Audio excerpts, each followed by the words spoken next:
గజ్వేల్ కాంగ్రెస్ లో వర్గ విభేదాలు తారాస్థాయికి చేరాయి. సిద్దిపేట జిల్లా కాంగ్రెస్ ఇన్ఛార్జి తూముకుంట నర్సారెడ్డి, కాంగ్రెస్ అధికార ప్రతినిధి బండారు శ్రీకాంతరావు మధ్య ఏర్పడిన వైరం అధిష్టానానికి తలనొప్పిగా మారింది. ఈ పోరు కార్యకర్తల్ని అయోమయానికి గురి చేస్తోంది. గజ్వేల్ కోకోకోలా కంపెనీ ప్రారంభోత్సవానికి విచ్చేసిన సీఎం రేవంత్ రెడ్డి ఎదుటే నర్సారెడ్డి, ఆయన అనుచరులు నానా హంగామా చేశారు. సీఎం ఫ్లెక్సీలు, బండారు ఫ్లెక్సీలను నర్సారెడ్డి అనుచరులు చించివేశారు.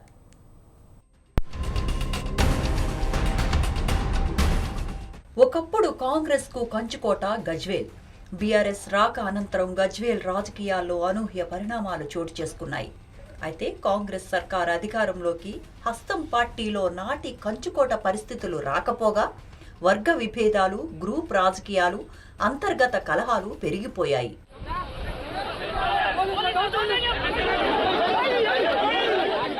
గజ్వేల్ మాజీ ఎమ్మెల్యే, సిద్దిపేట జిల్లా కాంగ్రెస్ ఇన్ఛార్జ్ తూముకుంట నర్సారెడ్డి, కాంగ్రెస్ అధికార ప్రతినిధి బండారు శ్రీకాంతరావు మధ్య వర్గపోరు మొదలైంది. ఇప్పుడు ఇక్కడ కాంగ్రెస్ వర్గ విభేదాలు తారాస్థాయికి చేరుకున్నాయి. గతంలో గజ్వేల్ రాజకీయాలను శాసించిన మాదాడి రంగారెడ్డి తనయుడు జశ్వంత్ రెడ్డి పైన, బండారు శ్రీకాంతరావు పైన నర్సారెడ్డి అనుచరులు దాడికి దిగారు.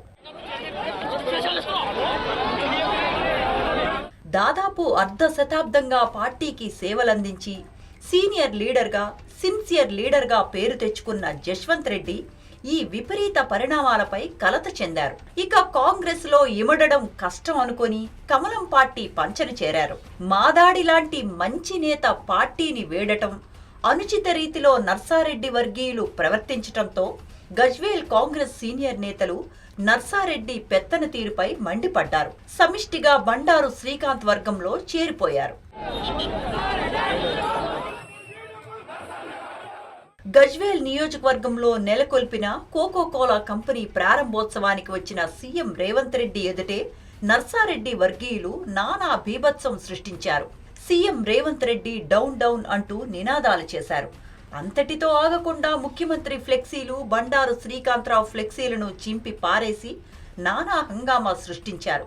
అయితే సీఎం పైన ఇంత కోపం ప్రదర్శించటానికి కారణం తన ప్రత్యర్థి బండారు శ్రీకాంతరావుకు సీఎంకు సభలో పెద్దపీట వేయటం, తనకు వేదికపైకి రావటానికే అనుమతి లేని విధంగా ప్రవర్తించటంతో నర్సారెడ్డి రగిలిపోయారు. ఇదే కాక కొండపోచమ్మ తల్లి దేవాలయ డైరెక్టర్ల ఎంపికలో బండారు శ్రీకాంతరావు వర్గానికి పదవులు దక్కటం, తన వర్గానికి మొండి చేయి చూపటం పైన ఆయన అమిత ఆగ్రహం చెందినట్లు తెలుస్తోంది.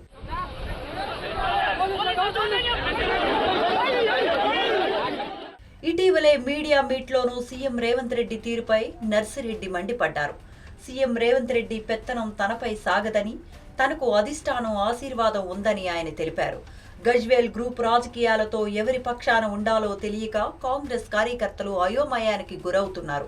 గ్రూప్ రాజకీయాలు ఇదే రీతిన సాగితే కాంగ్రెస్ పార్టీకి తీవ్ర నష్టం వాటిల్లే పరిస్థితి ఉందని రాజకీయ విశ్లేషకులు అంటున్నారు. అయితే నర్సారెడ్డి, బండారు శ్రీకాంతరావుల నడుమ వైరం, నర్సారెడ్డి ఆయన అనుచరుల ప్రవర్తన అన్నింటినీ గమనిస్తున్న పార్టీ అధిష్టానం సరైన సమయంలో నిర్ణయం తీసుకుంటుందని, తప్పుడు రూట్లో ఎవరు వెళ్తున్నారో గమనించి వారిపై వేటు వేస్తుందని కొందరు కాంగ్రెస్ నేతలు వ్యాఖ్యానిస్తున్నారు. మరోవైపు జిల్లా కాంగ్రెస్ అధ్యక్ష పదవిలో మార్పు జరగనుందనే ప్రచారం పార్టీలో జోరుగా సాగుతోంది.